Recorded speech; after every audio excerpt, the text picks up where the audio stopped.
This is Agronomy Moment. I'm Wendell Cohen.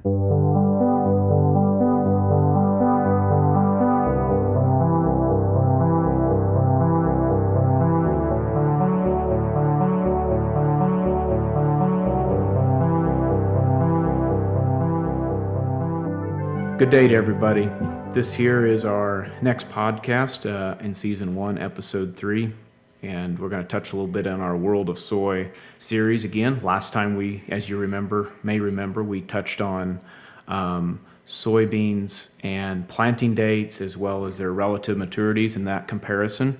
This time we're going to jump a little bit more into getting a little closer into that planting season where we're going to be talking about a few other aspects of soybean planting as it relates to like maybe planting depth and things like that. So we're going to dive right into this and get started here with our episode 3. So Scott, thanks for joining me here today. You're welcome. Scott Dickey here, our agronomist here, is with us, and I'm going to just dive right into this planting depth issue. Soybeans and planting depth, what's your take on that? There's different depths that people plant at. You know, we get a lot of guys that seem to chase depth based on moisture, and that makes a lot of sense. And you know, one of the things we try to focus on with soybeans is similar to corn, is making sure we're planting at an adequate depth, because one of the primary functions of having an adequate depth of, say, somewhere near 1.5 inches is it helps establish soybean root mass at a depth that kind of puts the root mass development in a position in the soil where we have better soil temperatures that allow for more efficient nodulation and nitrogen fixation of those soybean plants. If we plant too shallowly, the root mass will be a little higher up into the soil, and it gets a little warmer, and things aren't quite as effective there as if we would be planting 1.5 inches to even up to 2 inches with some of the soybean seeding depths.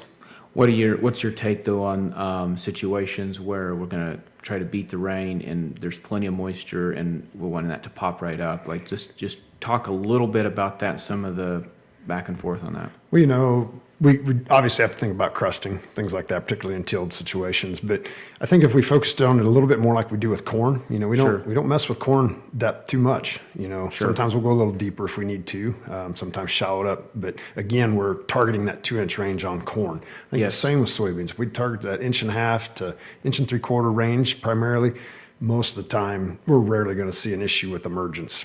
Sure. Based on that. If we do, that's one of those weird situations where we've had a violent rainfall event that severely crusted the soil, and if we planted it at 1 inch versus 1.5 inches, it's probably not going to make that big a difference. Sure.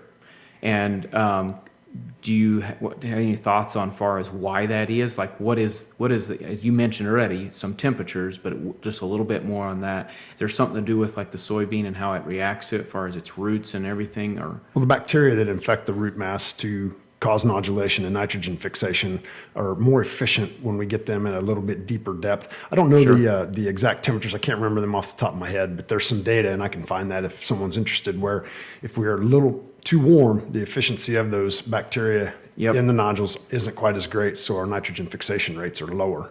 And if we can get into that 1.5 to 2 inch range, that tends to keep us in a soil temperature that's more efficient, more effective on average for those bacteria to perform at their highest. I see. Gotcha.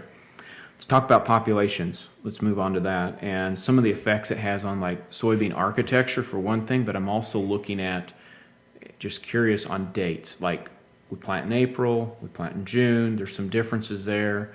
And then what happens if we would plant at, let's say, 150,000 typically in June, but let's say we're going to plant and decide, hey, let's do 100 acres now here in April sometime, and we're going to plant 150,000 now. What's your take on pops? You know, when we think about soybean architecture, planting population probably drives that plant architecture about as much as anything. Obviously, there's genetic drivers. Some beans are bushier and some are thinner and taller.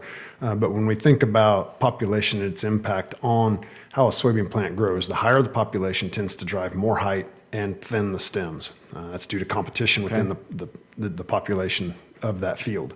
So when we're planting beans early and a guy wants to drop 150, we're already in a situation where beans can tend to get taller anyway with the early plant. Okay, sure. And then by going to the higher pops, like you mentioned, could cause more issues with that and end up resulting in more lodging potential. So in general, when we plant early, I think planting at a fairly low population relative to what guys might think is the right thing to do, assuming they're planting into conditions they should be planting into. Sure.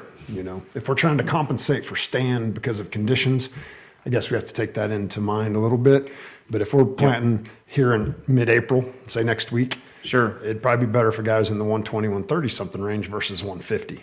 Would you, what final stand do you think is a good thing to look at, as far as planted stand or final, or is that what you're saying is a final stand of 120? No, that's drop. So when I'm thinking about final stands, typically if we have a uniform or a relatively uniform stand, we're never gonna have a perfect stand. But Sure. if we're fairly uniform, if a guy is in that 90 some odd thousand range is typically my basement for established stand.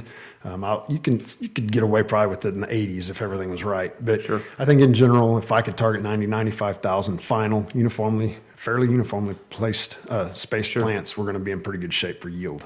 So would you figure like a 10% or 15% loss in your stand versus drop versus like end up like 105, 110? Is that okay still? I mean, you're still good with that, or? That would be fine. Yeah. For sure. Yep. My problem we run into is, if you look at our PFR data, the 100,000 and the 125,000 seeding rate both show about an equal return on investment. And for the geography I cover in Western Missouri and Eastern Kansas, I would tend to lean towards dropping at a minimum 120, 125. Sure. Just due to the rough conditions we tend to have in our geography. Okay, that's good to know.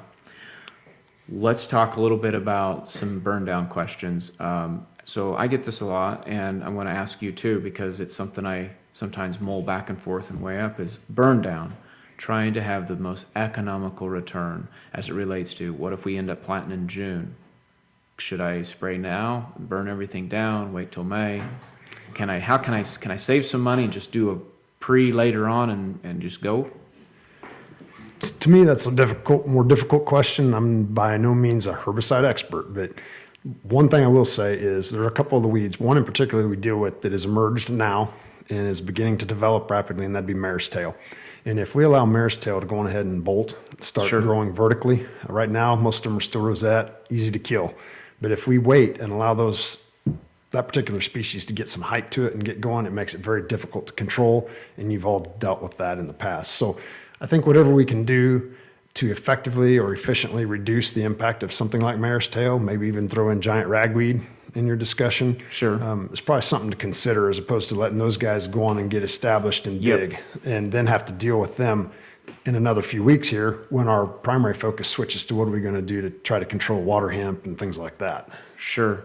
So maybe then maybe if I could come in with something maybe more economical or a generic or something now cheap and just kind of burn down the mare's tail if I have that issue? Or in our PFR studies, herbicide studies, dicamba combinations work very well to control mare's tail, and even sharpen. Sharpen has shown very good performance on mare's tail. So there are options out there that we could go in and try to reduce those problems now that would allow us to focus here in a few weeks on putting down residuals that would allow us to control the grasses, the water hemps, and things like that, and start thinking about some of our other strategies to combat what are probably our biggest problem weeds, like the water hemp and those species. All right, so now talking a little bit more on the burn down options and the different herbicides that we could use for a pre-merge. What is your take on some of that? When many of you should have received in the mail PFR weed management success strategies in the last week or so, and that went into quite a bit of detail on some of the topics we'd covered over the winter related to weed control. And I want to rehash, to me, what are some of the most important parts of those strategies. And one is to use effective residual products for the weed species that you're going after, and utilizing at least 2, if not 3, effective modes or sites of action to control those weeds. So for most of us, things like water hemp would be a big one. So if we're going out with a pre-product that only has 1 effective site of action for water hemp, we're not doing the best for our acres. Sure. And so again, focusing on utilizing a pre-plant application that gives us at least 2 modes of action to control water hemp, that is going to set us up for the potential to keep those weeds from maybe not even emerging before we hit crop canopy, or if that doesn't appear is going to be reasonable, to come back in at 24, 21, 25 days after that first residual and put a second residual product down that is effective on water hemp, and that will ensure that we get into a situation where the soybean canopy is developed, and that will significantly reduce the impact of our primary weed water hemp. So are you saying then like that first 2 or 3 sites of action that we're putting down as a pre-emerge, like do that as close to plant as possible, or what are you saying? Yeah, there? very, very near planting, I think is a good way to position that. Yep. Perfect. And when we look at So you're saying we might be able to get by with 2 passes, maybe even 1? I think a person should consider the history on a particular farm. We all know we have a farm where Sure. weeds can be a disaster year in and year out. And I think that would be a primary target for a situation where a guy may go in with an initial residual product and then have Yes. a planned in-crop residual with their post-application to help ensure that they don't have massive problems, because some of those fields where we have a carpet of water hemp here in about a month from now, Yes. or a little less, those are the ones we really got to watch to make sure that those populations don't become established and get some height to them in a rain event to make it difficult for your Sure. dicamba or your 2,4-D or your Liberty programs to be able to control them as effectively. Yes. So if we can keep those from establishing, that allows us a lot more flexibility in our in-crop applications to have a successful program. Gotcha. Here's a question I have off the top of the cuff, just as an extra here to think about and had a question on. Is there anything from a fertility standpoint on soybeans that you might think about now? Like sometimes Beck's last year mentioned sulfur late in the season, but just talking about now, early in the spring, as long as we got our P&K, what's your take on fertilizer? Anything? Soybeans are just as in need of sulfur as what corn would be. And so if a guy knows he's short on sulfur, it would make sense to come in near planting and put on some ammonium sulfate or something like that to supply some sulfur to the crop. Of course, we can come in crop and do some of that as well. I've seen studies in the past where in crop applications of sulfur can work too. But I think now would be an adequate time to get that on very near planting. The earlier we do it, we run a higher risk of it leaching away before the crops utilize it. Yes. But if we can apply it near planting, that would be an effective time to put something like sulfur down and making sure that your potassium levels are very good Yes. for soybean, because obviously that's one of the primary drivers of soybean yield is potassium. Okay. And back on that sulfur just a little bit, like AMS, dry AMS or something like that with a spinner, and how many pounds? Oh, if I could start the season with 15, 20 pounds of sulfur, Okay. I think you'd be in pretty good shape. Similar to kind of a corn Yep. app that you Yep. might do for that. Yeah, that'd be very adequate. Very good. Well, I'm looking forward to soybeans. In fact, we might, on our own farm, we might be trying some today, actually. Putting a few in the ground, like not much, we're not going to go crazy or anything, but just trying to, it's always been my dream to kind of get it early as I can with beans and see what happens. Yep. We had some fields that are too wet for corn, and the irrigation, we felt like maybe wait till after this next cold spell. And so we thought, hey, let's just get some other acres under a belt with some beans. So That'd be perfect. I've second call today, or second comment today where I've had a guy say that they're going to switch to beans for a while before they go back to corn, and more power to you. I think that'd be a great opportunity to show some success in soybean yields with early plant. Awesome. Well, everyone out there, thank you for listening. Scott Dickey, thank you too Thank you, for Wendell. everything. So we'll be back next time in not too long, hopefully, with Scott Dickey again. We really appreciate it. This is Agronomy Moment. Hey, this is Wendell Cohen, show host and producer.